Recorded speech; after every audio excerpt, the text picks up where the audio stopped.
Hey friends, welcome back. In this section, we're going to be constructing something called a confidence interval for a population proportion. All right. So first of all, remember what a proportion is. A proportion is the percent in decimal form of the population that has a certain characteristic. Okay. So for example, if 70% of people have brown eyes, we would say that the proportion is 0.7. Okay.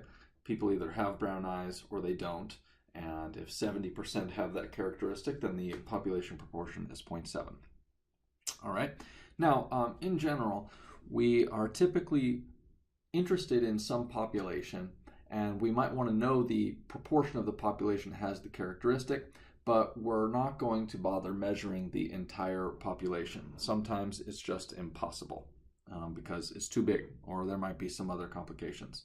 So in order to learn about the population, we just take a sample from the population and we calculate the sample proportion, which is called p hat, right? And we use the sample proportion p hat as our estimate of the true population proportion p. This estimate p hat is called a point estimate, right? P hat is the best point estimate of the true population proportion p. Now, because p hat comes from a sample, it could be off by a little bit, right? Because p hat comes from a sample, we're going to also offer with our best estimate p hat of the true population proportion p a confidence interval, which is just a range of likely values for the true population proportion. P hat is our best guess at the true population proportion, but since it comes from a sample, we're going to offer a bunch of likely values that are based on the sample. The other thing we're going to keep in mind is, and we're going to have to figure out, is how big does the sample size need to be in order to estimate the population proportion. But we'll worry about that at the end. Okay, so like I said, a point estimate is, in general, it is a single value that's used to estimate a population parameter. In this section, we're looking at p hat, which is our best point estimate of the population proportion p. We will also, in future sections, look at, for example, x bar, which is the sample mean, and that is the best point estimate of the true population mean mu. Okay? So, like I said, here we're dealing with the population proportion. That's what we're trying to estimate, and we're doing it by gathering a sample and calculating p hat, the sample proportion. All right? So, how do you calculate p hat, the sample proportion? Well, look, if x is the number of subjects or people in the sample who had the characteristic, and n is the number of people in the sample, or subjects in the sample, then p hat is just x over n. Okay, if I had 10 people in my sample and 7 of them had brown eyes, then p hat would be 7 over 10, or 0.7. All right. Now, we use p hat because it is an unbiased estimator, as we discussed back in our sampling distribution section.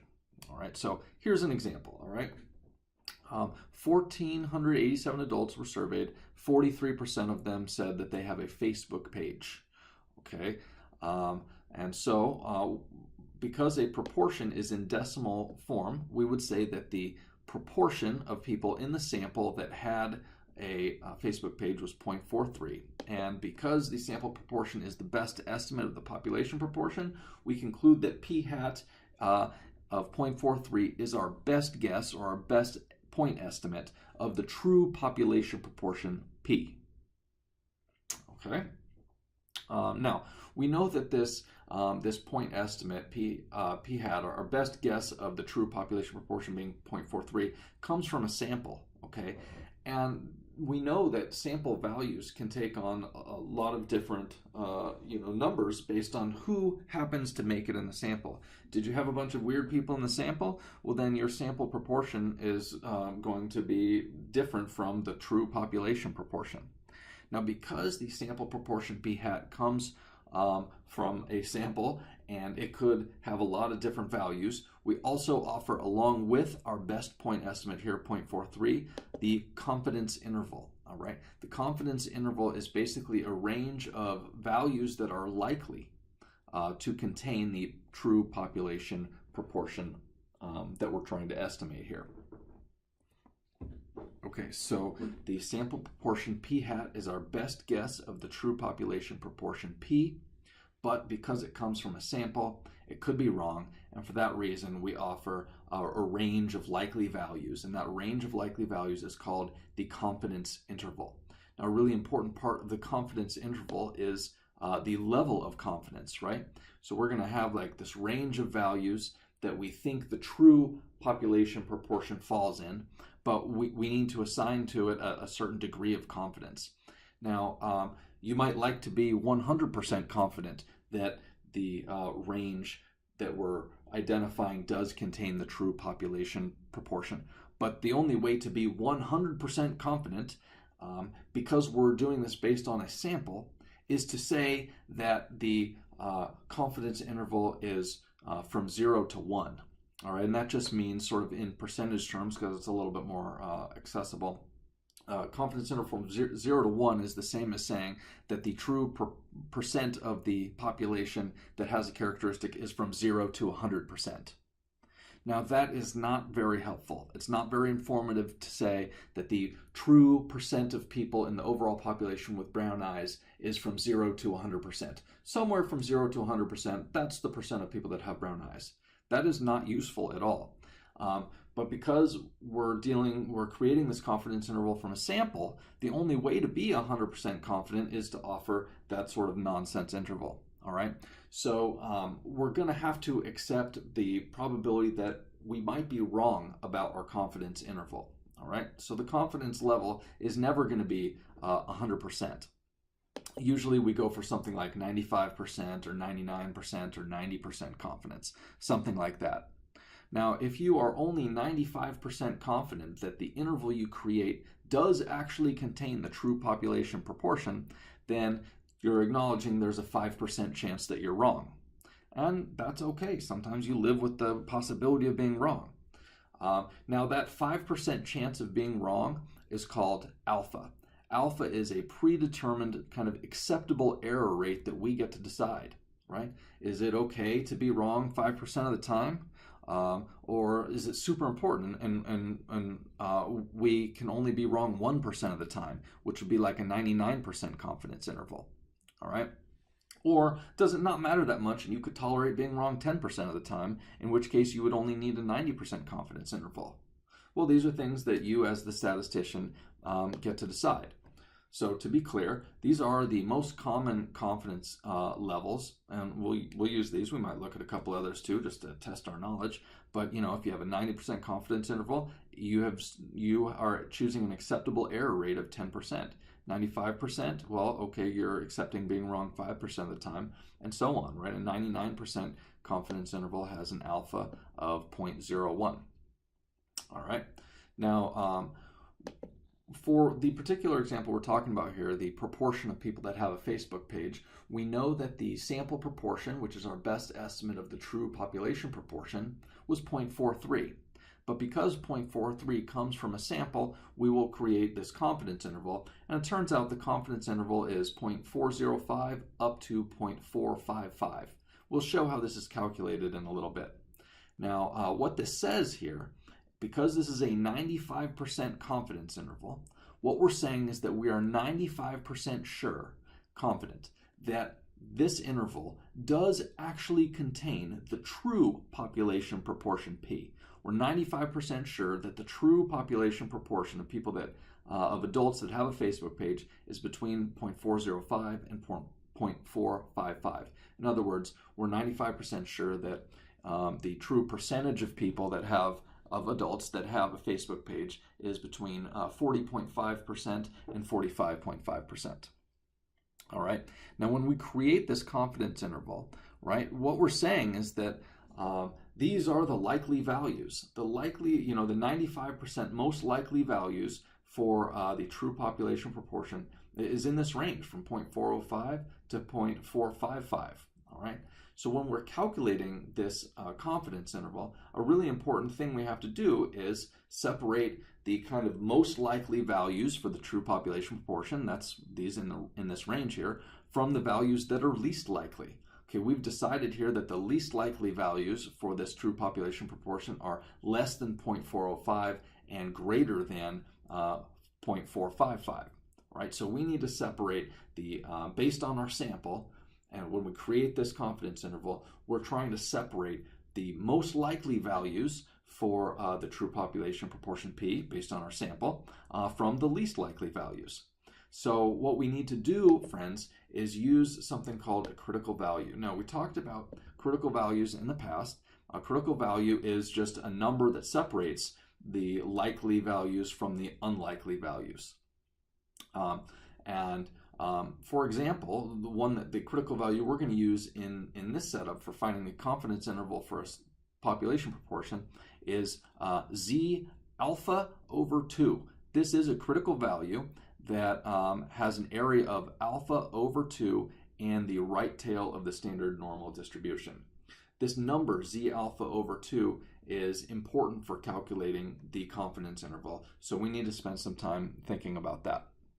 All right, so let's just do an example. All right, so what we want to do is find the critical value Z alpha over 2 corresponding to a 95% confidence level.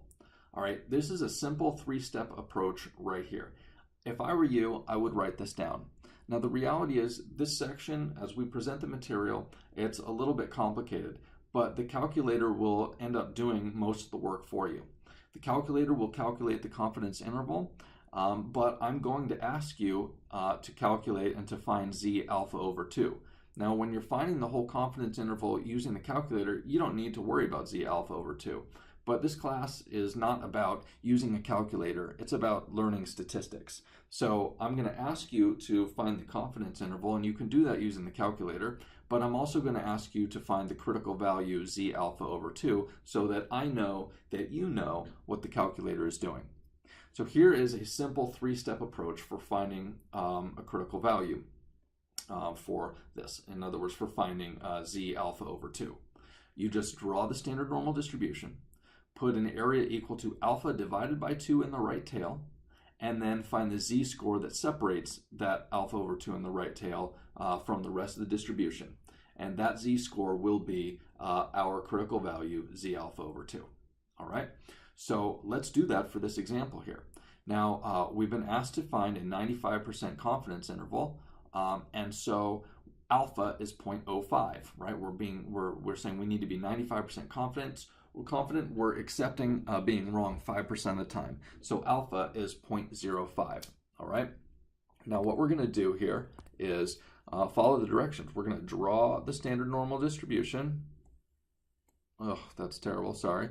Since it's the standard normal, these are z's, and you have 0 right here.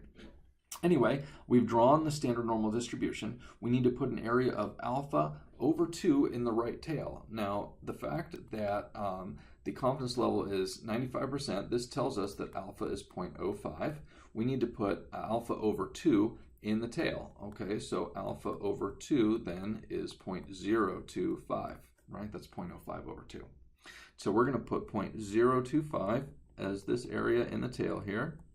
0.025, and what we're looking for, okay, now we're on to step 3, find the z-score separating this alpha over 2 in the right tail. In other words, find this right here. What is that z-score?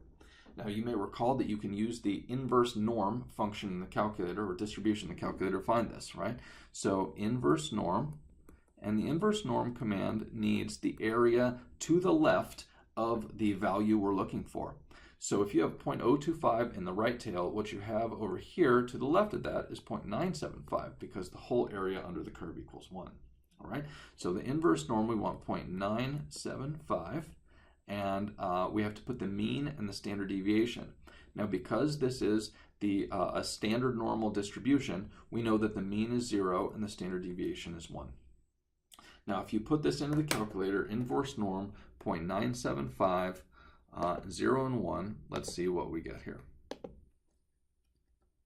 Inverse norm, 0.975, 0, 1, yes, we get basically 1.96. Friends, that is the critical value that is the appropriate number to use when calculating the 95% confidence interval.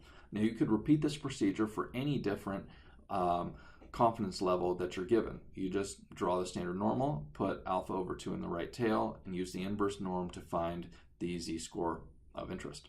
All right, so here it is on a fancier looking picture than that chicken scratch I just drew, right? You draw the standard normal distribution. We know we have a 95% confidence level, which means alpha is 0.05. We put alpha over 2 in the right tail, 0.025. There it is. And we look for the z-score that cuts off 0.025 in the tail, and this is our critical value. Now, notice that since the distribution, the normal distribution is symmetric, negative z alpha over 2 is just negative 1.96, although we won't need that for our purposes here. All right, so that, friends, is how you calculate a critical value. That's something that you're going to need to do. So I would write down those 3 steps and make sure you're clear on it. All right, now, as I mentioned earlier, the most common confidence levels that we're going to work with are 90%, 95, and 99. And so you have these corresponding alphas, right? Alpha is just 1 minus the confidence level in decimal form. And the critical values, z alpha over 2, are as follows, right? Here's the 1.96 that we just found for the 95% confidence interval, and it's 1.645 for a 90%, and 2.575 for a 99%. All right?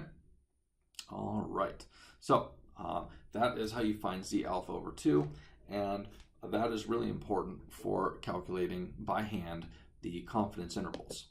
All right, so next thing we have to talk about is the margin of error, and you're going to end up using z alpha over 2 in order to calculate the margin of error. All right, so what is the margin of error? Well, recall from our example here, the Facebook page example, that the sample proportion was 0.43. And that's why we think that the true population proportion is probably 0.43, or at least we think it's around there somewhere. Okay, so 0.43 is our best guess. We offer this range of likely values because we know it's based on a sample and it could be wrong. And the range of likely values, the 95% confidence interval, is 0.405 up to 0.455. All right. Now, another way to write this, 0.405 up to 0.455, is like this, right? 0.405 is 0.43 minus this thing, 0.025, and 0.455 is 0.43 plus 0.025. You'll recognize 0.43 as our sample proportion p hat. This 0.025 thing that we are subtracting and adding to it, that, friends, is our margin of error, and we typically denote that E. Okay, so what that means is that if you're trying to find the confidence interval, you can do that if you can find p hat and you can find E. All right, the confidence interval can be written as p hat minus E for the lower limit, and the upper limit p hat plus E. Now this is P, the true population proportion. This is what we're estimating. We're saying that P is somewhere between p hat minus E and p hat plus E with 95% confidence. You could also write this as p hat plus or minus E. Now we already know how to find p hat. That is just x over n. All right, x is the number of people in the sample that have the characteristic, n is the number of subjects that were in the sample. All right, so we already know how to find p hat. Then to find a confidence interval, we just need to be able to find E. So how do you do that? Well, here's a formula. Notice z alpha over 2. That's why we went to all that trouble to find z alpha over 2. You multiply z alpha over 2 by this thing, the square root of p hat times q hat over n. Now we know how to find p hat. Q hat is just 1 minus p hat. Okay, so in our example, p hat was 0.43, and that means that q hat is 1 minus 0.43, or 0.57. You may also recognize the square root thing here as the standard deviation from the binomial distribution that we talked about in the past. And that's because a proportion kind of has its roots in the binomial distribution, right? Remember that the binomial distribution in the number of trials, each trial can only have 2 outcomes called success or failure. And it's the same with a subject in the sample having a characteristic. Either they do have it or they don't have it. Success or failure. So anyway, this is how you find E for a population proportion. It's z alpha over 2 times the square root of p hat times q hat over n. All right. So we will use that shortly. Here's just a little bit of the notation. because we're going to do an example here in a minute. We've talked about this. P is the population proportion. P hat is the sample proportion. It's our best estimate of the true population proportion, and that's calculated as X, the number of subjects in the sample with the characteristic of interest, divided by N, the total number of people in the sample. Right, N is the number of sample values, or the number of people in the sample. E is the margin of error. We've talked about this, and we know what Z alpha over 2 is. Remember that alpha is 1 minus the confidence level. If you want to be 95% confident, then alpha, our acceptable error rate, is 0.05. Now, in order to use the methods that we're talking about here, calculating p hat and then adding and subtracting E, you need to meet some requirements, all right? First of all, the sample has to be a simple random sample, and the conditions for the binomial have to be satisfied. Fixed number of trials, they're independent from each other, there's 2 possible categories, success or failure, and the probabilities remain constant. Also, there have to be at least 5 successes and 5 failures. Now, of course, friends, we're trying to actually use the methods of this section. So these requirements are basically always going to be met, but for our purposes. But you should keep in mind that they are necessary in order to use these methods. All right. Now, the confidence interval just looks like this: p hat minus E and p hat plus E. We're saying the true population proportion is somewhere between those 2 values. And we know that E is calculated as follows, right? Z alpha over 2 times the square root of p hat times q hat over n. And then you can express the confidence interval like this, right? These are a couple other ways you could do it: p hat plus and minus E, or p hat minus E, comma p hat plus E in parentheses. All right. Now, when you calculate these confidence intervals, round to 3 significant digits. So basically just round to 3 decimal places. That's fine. Significant digits, significant figures, it's kind of a different topic, and they're a little bit complicated. But for our purposes here, just round to 3 decimal places and you'll be fine.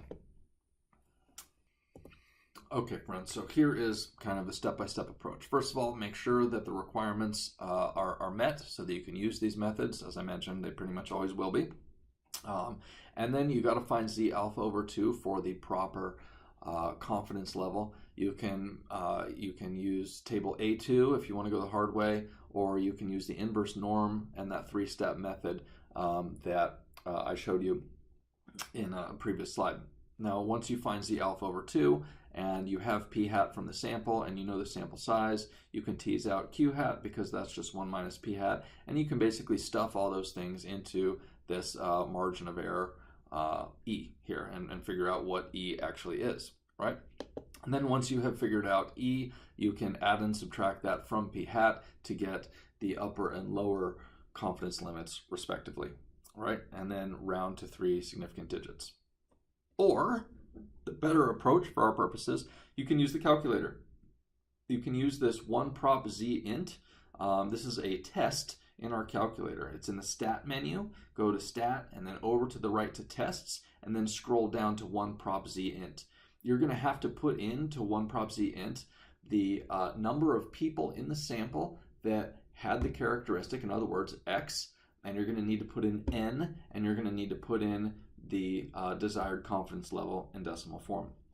Now, in some cases, you're not given the number of people in the sample that have the characteristic. You're just given p hat. Like in our particular example, we know that there were, I think, 1,470 people in the sample.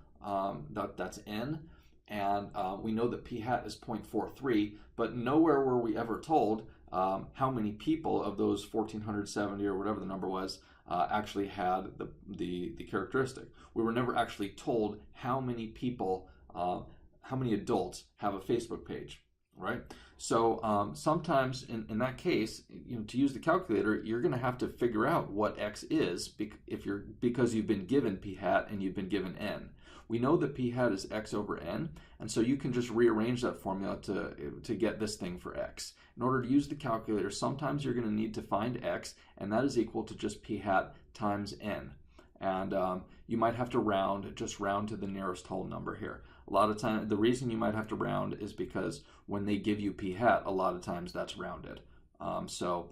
When you calculate x based on that rounded p hat, you're going to have to round to x, the nearest whole number. And x better be a whole number, right? Because it is literally the number of subjects in the sample that had a particular characteristic, right? You couldn't get, say, 11.5 people having brown eyes, right? That's not possible because you can't have half a person with brown eyes.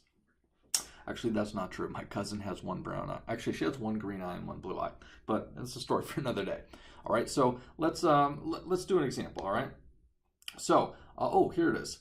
This is here's our Facebook page example for the number of adults. We polled 1,487 adults, and we found that 43% have Facebook pages. So the sample size N is 1,487, and we know p hat is 0.43.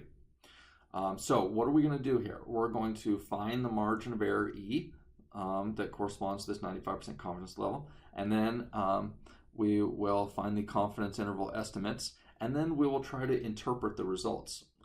Imagine that someone says that fewer than 50% of people have a Facebook page. Well, do our confidence interval numbers support that? Well, we'll see, and we'll talk about that. All right, so step one is to make sure that the requirements are met, right? And so because this is a professional polling organization, we're sure that these are simple random samples, all right? Now, we also know that the conditions for the binomial are satisfied. We have a fixed number of trials, right? Each person in the sample represents a trial. They either have a Facebook page or they don't, right? The trials are independent, and that's because one person having a Facebook page doesn't affect whether or not the next person in the sample has a Facebook page. All right.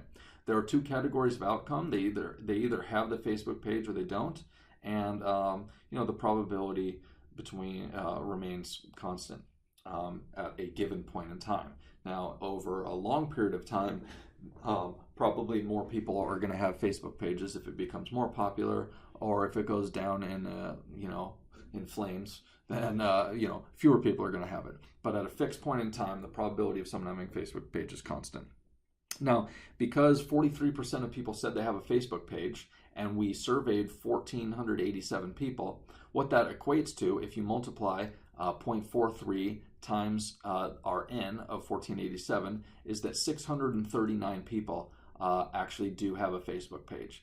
So if 639 of the 1,487 have a Facebook page, the other 848 do not. So yes, we have at least 5 successes and 5 failures. In fact, way more than that. All right, so we have met the requirements. We can use the methods of this section. All right. Now, the preferred method, I think, for you is definitely going to be using the calculator. All right.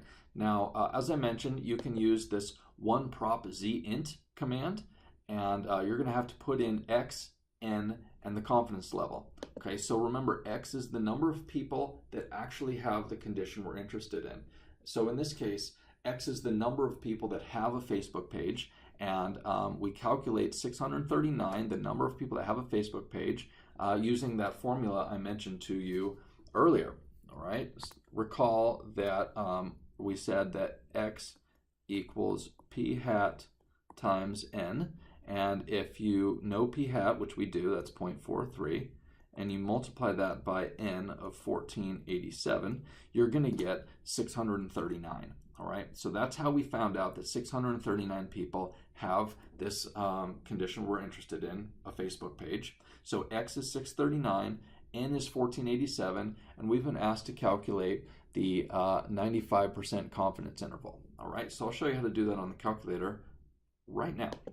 So we go to Stat, and then over to Tests, and then down to oneprop_zint. Now, it's not even on the screen at this point because there's a lot of stuff on this menu, but it is right there, oneprop_zint. All right, so you push Enter, and there it is, X, N, and the confidence level. All right, so what did we say that our X was? I think it was 639, but I have short-term memory problems. Okay, there it is.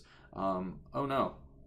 Okay, 639 divided by, what do we say, 1,487, and we want a 95% confidence interval.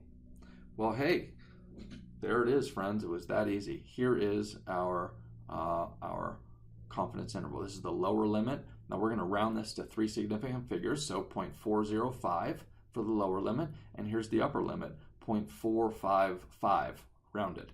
Okay, we saw that earlier, but this is how you would find it on the calculator. And here's p hat, 0.43. You can see it is rounded, right? So hope that is helpful. Let's maybe have a look at how we would do it by hand. Yikes. Okay, so you could use that 1 prop z int. Friends, that's what you should do. Here is the output that we just went through on the calculator, and here's how you would do it by hand, right? Here's the formula for E. You know you can find the confidence interval as basically p hat plus and minus E. We know p hat is 0.43, it's right here. So how do you find E? Well, you just stuff everything into the formula here. For a 95% confidence interval, Z alpha over 2 is 1.96. We found that earlier. P hat is the sample proportion, that's 0.43. Q hat is 1 minus P hat. And if P hat is 0.43, then Q hat is 0.57. You divide that by N, which is 1487. You stuff all this stuff into the formula here, and what comes out is this thing. Here is, friends, the error. Now, you're going to add and subtract this from P hat, 0.43, to get the confidence interval limits, right? Here's the lower limit, P hat minus E. Here's the upper limit, P hat plus E. See, we have plugged in 0.43 for P hat, and here we are subtracting and adding the margin of error. Okay, and when we round to 3 decimal points, we get what we showed earlier, which was that the confidence interval is from 0.405 on the low end up to 0.455 on the high end. All right, so that is big stuff, friends. I hope that makes sense to you. Okay, so let's try to interpret what we have here.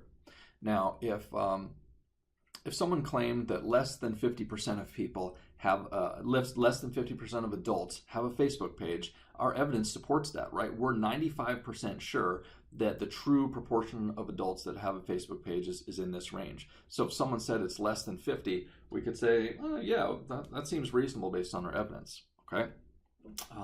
Now, one of the things you're going to remember from this class is hypothesis testing. We're going to get to that in a later section, but it's helpful to kind of talk about it a little bit here.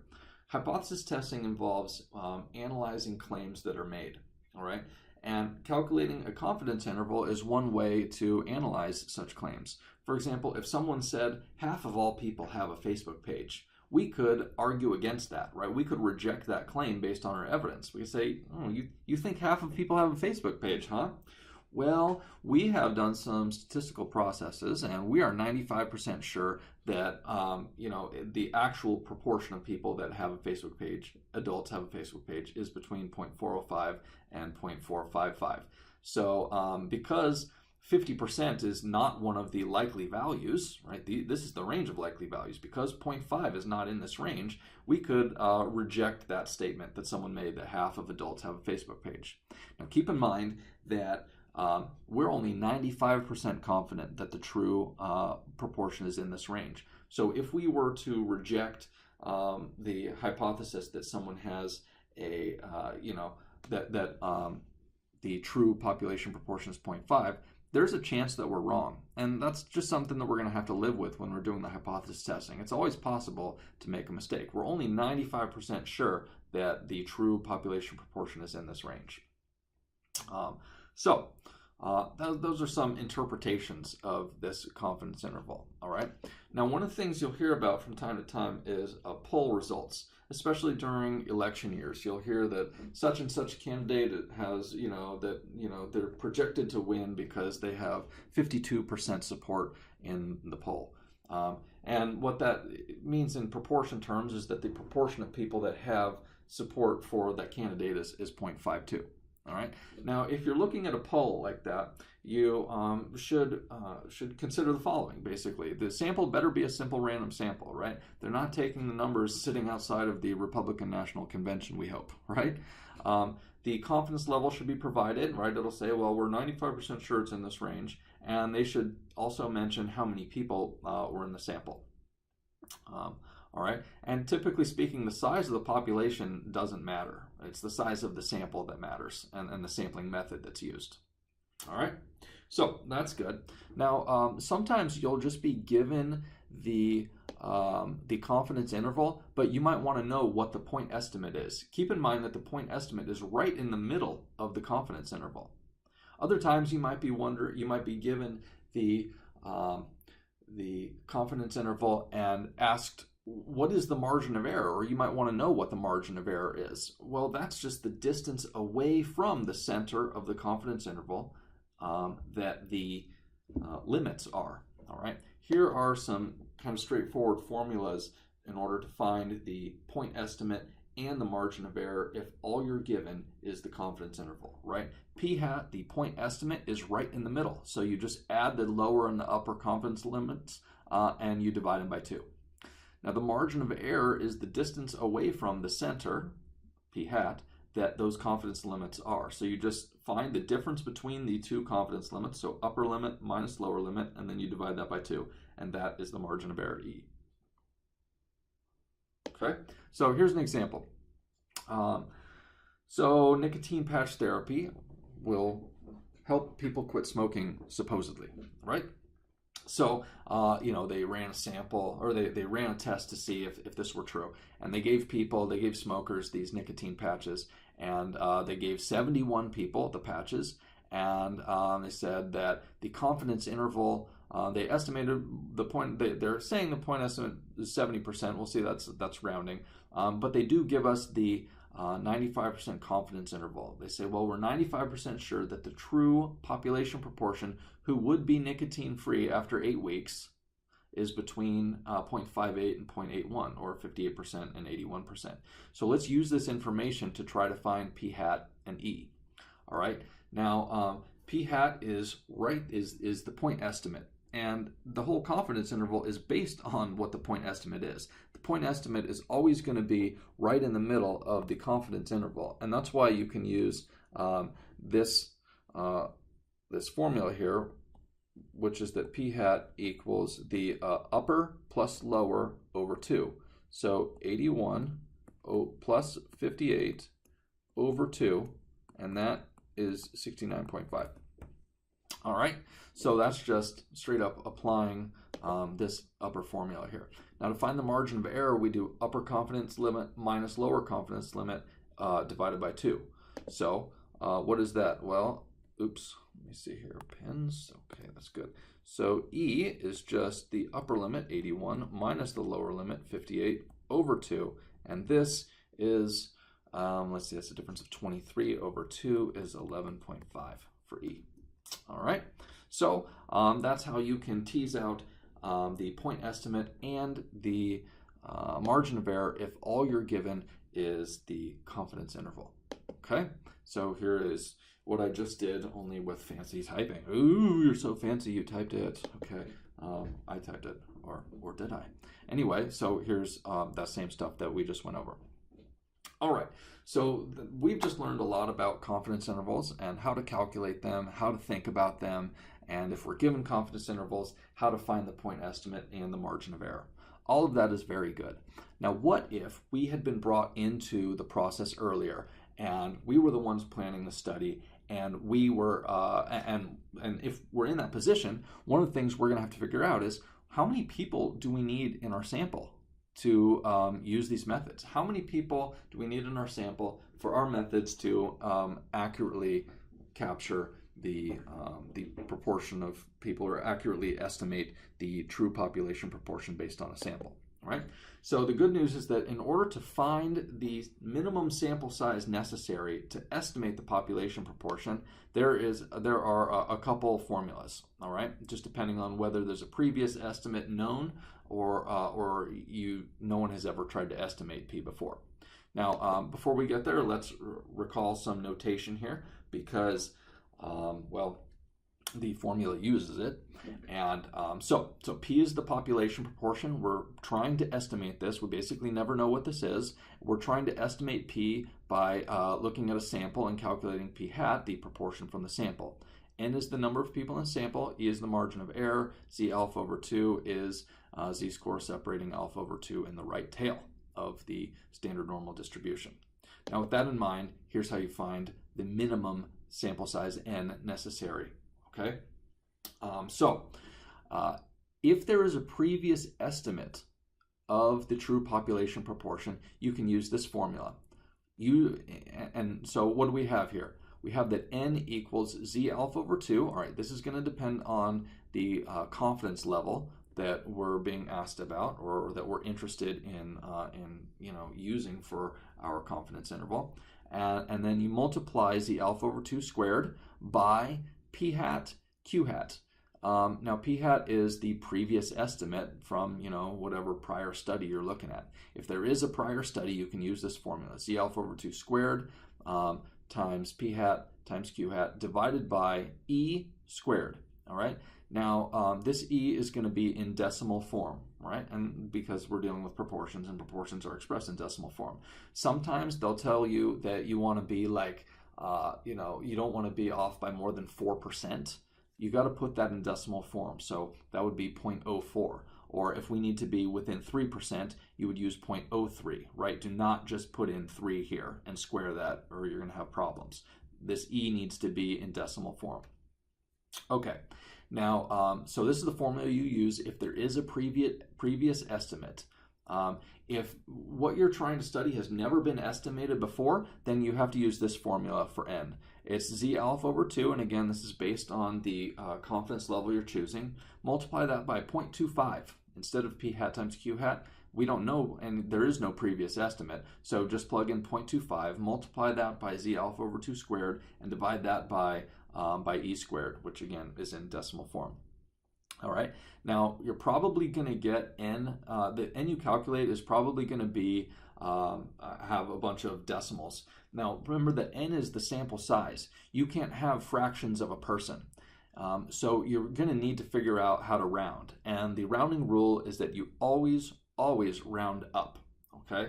The reason is because, look, if you were doing this math and you got n to be like 1067.11, what you're saying is you need a minimum of like 1067.11 people in the sample. Now you can't find 0.11 of a person, right? And but this is the minimum. If you pick if you pick 1067, that is not high enough. The minimum is 1067.11. That's why you always round up, right? You have to round this up to 1068 because 1067 is not enough. Minimum is 1067.11. So you always round n up. All right? So here's an example. Let's say that we were trying to estimate the proportion or percent of people who buy clothes online, something I have had bad experiences with. And for obvious reasons, you like to try stuff on, you have to wear it after all, right? And sometimes stuff just doesn't fit right, and you got to return it. If you buy it online, you got to mail it back. It's a huge pain. Although I guess Macy's takes stuff. Anyway, whatever. So say we were trying to estimate the proportion or percent of people that buy clothes online, and we wanted to be 95% confident, and we want to be no more than 3% off. Okay, so the margin of error no more than 3% in our formula, that's going to be in decimal form. Remember, 0.03. Okay, we need to be, we're trying to find the 95% confidence interval. That tells us what our z alpha over 2 is, right? We know that's going to be 1.96. Okay, and so let's try to find the minimum number of people we would need in order to be 95% confident that we are not off by more than 3%. Okay, and we have two scenarios here. Scenario A says there is a previous estimate that shows 80% of people buy clothes online. And then scenario B says we have no prior information. All right, so we're going to have to use both of those formulas. Okay, so let's do A first. We have this previous estimate that 80% of people buy clothes online. So we're going to plug everything into this formula right here. This is the correct formula for n if we are if we have a previous estimate, which we do. And the previous estimate was 80%. And so we plug in for p hat 0.8. All right, z alpha over 2, it comes from the confidence level. That's going to be, and we have a 95% confidence level we're trying to estimate here. So that's going to be 1.96. We have to square that, multiply it by p hat, which is 0.8. Multiply that by q hat, which is 1 minus p hat. So 1 minus 0.8 is 0.2. All right, so we got 1.96 squared times 0.8 times 0.2 over e squared. Now, e is the margin of error. We said we don't want to be off by more than 3%. That must be in decimal form, which is why you have 0.03 squared. Now you do all these operations here, and what you get is this thing, 682.951. The rule is always round up, which in this case would be the normal rounding rule. So you got to have 683 people in the sample to construct a 95% confidence interval and not be off by more than 3%. Now, what about scenario B, where we have no prior estimate? Like we don't have this prior estimate of 80% of people buying clothes online, all right? Now, if that's the case, we use this slightly different formula. Instead of P hat, Q hat over here, we just use 0.25 because we have no prior information, right? Now, Z alpha over 2 is still 1.96. That comes from the confidence level. We're going to square that, multiply it by 0.25, divide that by E squared. E is the margin of error in decimal form, and we don't want to be more than 3% off, so 0.03 squared. Plug all this stuff into a calculator, get your order of operations right, and you should get this 1.067, sorry, that's not right at all, 1067.11, and the rule is always round up. This is the minimum number of people we need. You can't find 0.11 of a person, so you better, and 1067 is not enough, so round up to 1068.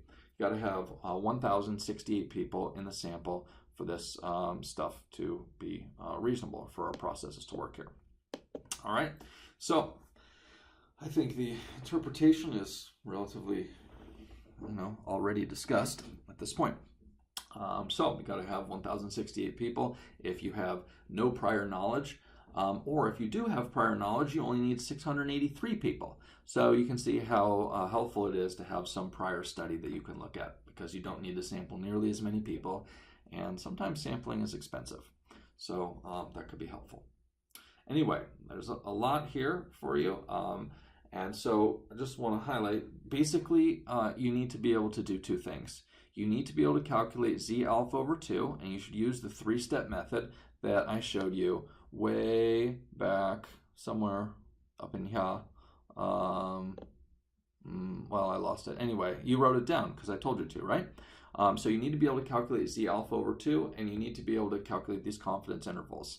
Just use the calculator, right? Do the 3-step approach to find Z alpha over 2. Use the inverse norm function to figure out the actual Z alpha over 2 after you have drawn the distribution and put alpha over 2 in the right tail. Z alpha over 2 is the z-score separating that alpha over 2 in the right tail from the rest of the distribution.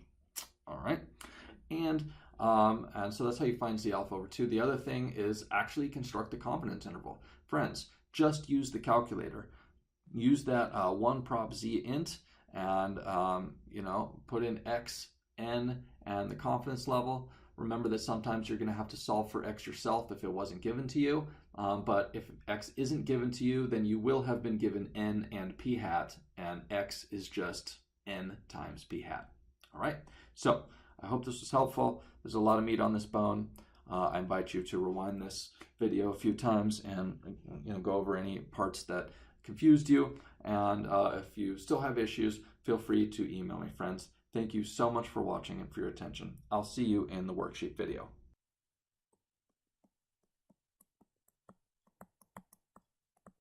A Kearns production.